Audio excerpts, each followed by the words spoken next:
हमारे सारे मेहमान हैं तैयार, करते हैं उनका स्वागत। राकेश जी, कुणाल जी, सुमित जी, वागले साहब, सचित जी और आशु सर हमारे साथ इस समय शो पर जुड़ रहे हैं। कुछ बेहतरीन कॉल्स भी लेंगे, बाजार पर उनका नजरिया भी लेंगे और पूरे एक्शन की बात भी हम करने वाले हैं।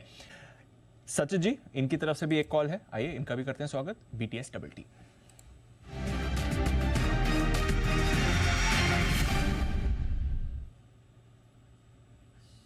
गुड आफ्टरनून सचित जी, बताएं सर आपकी कॉल। गुड आफ्टरनून दीपांशु यहाँ पर एसआरएफ में एक लॉन्ग कॉल इनिशिएट करने की सलाह होगी। लगभग अगर हम पिछले 2 साल का डेटा देखें तो क्लियरली 2600 के आसपास ऐसे एक अच्छा रेजिस्टेंस हर वक्त मिला हुआ है। बट जिस तरीके से पिछले कुछ दिनों में कंसोलिडेशन हुआ था 2550 के आसपास एक ड्यूरेबल बेस नजर आया है और उस बेस के बाद यहाँ पर एक ब्रेकआउट एस्टैब्लिश हुआ है, तो मुझे लग रहा है ये काफी ड्यूरेबल होना चाहिए। And on the higher side momentum मुझे लग रहा है 2700 तक यहाँ पर एक्सटेंड हो सकता है। सो खरीदारी करनी है एसआरएफ के फ्यूचर्स में। स्टॉप लॉस आपको लगभग अराउंड 2562 पे लगाना है। इंट्राडे का पहला टारगेट होगा अराउंड 2650 का, बट पोजिशनली मुझे लग रहा है 2720 तक ये रैली मोमेंटम कंटिन्यू होगी।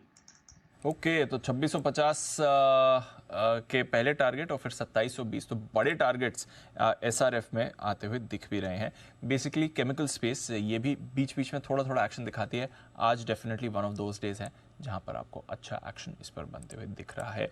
चार्ट चेक भी एक ले लेते हैं। ये बिक्री के आंकड़े आने के बाद स्टॉक थोड़ा फिसला है, बट सचिन जी 12,500 के ऊपर मारुति एक बार चार्ट्स पर, इसके लिए इंपॉर्टेंट लेवल्स बताएं सर।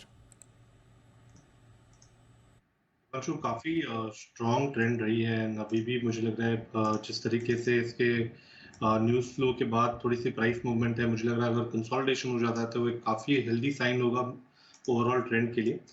इमीडिएट बेसिस पे ट्रेजेक्टरी तो यहाँ पर नजर आ रही है 13,700 तक की। एंड मुझे लग रहा है एक अच्छा कंसोलिडेशन हो जाता है तो बेस यहाँ पर काफी अच्छी तरह एस्टैब्लिश है 12,300 के आसपास का। तो आई थिंक यहाँ पर बने रहने की सलाह होगी। अगर डिक्लाइन आते हैं तो और पोजीशंस ऐड की जा सकती है।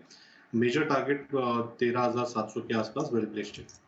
ओके, 13,700 के आसपास नया टारगेट निकल कर आता है, तो यहाँ से 1,200 रुपए की अप मूव सचिन जी को दिख रही है। स्टॉक भी एक्शन में रहेगा। बिगुल सचिन जी के लिए BTS डबल टी का।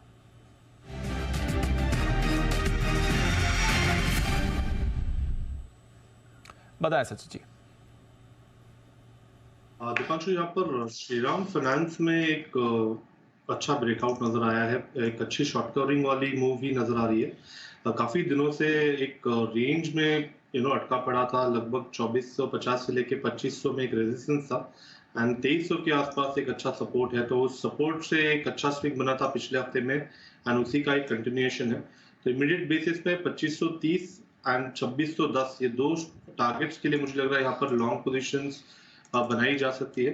मोमेंटम के लिहाज से आपको स्टॉप लॉस लगभग अराउंड 2410 के नीचे लगाना है एंड खरीदारी करनी है श्रीराम फाइनेंस के फ्यूचर्स में।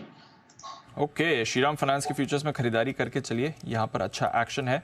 निफ्टी में इसकी एंट्री हो गई, आज दूसरा ही दिन है इसके निफ्टी में। स्टॉक आपको मोमेंटम में आते हुए दिख रहा है खरीदारी के साथ। बट एक बहुत शुक्रिया हमारे सभी मेहमानों का आज शो में हमारा साथ देने के लिए। सचिन जी, सुमित जी, राकेश जी, साथ ही कुणाल जी, वागले साहब, सिद्धार्थ सिरानी साहब, जय Thakkar end of course Ashu sir, आपका भी बहुत बहुत शुक्रिया। कल आपसे फिर से करेंगे मुलाकात और इस रिकॉर्ड के बाद बाजार के एक्शन को भी बढ़ाएंगे आगे। आइए, रिकॉर्ड सिर्फ इक्विटीज में नहीं कमोडिटी में भी बन रहे हैं। और मृत्युंजय, सबसे पहले तो आपको भी बहुत बहुत बधाई। रिकॉर्ड तो आप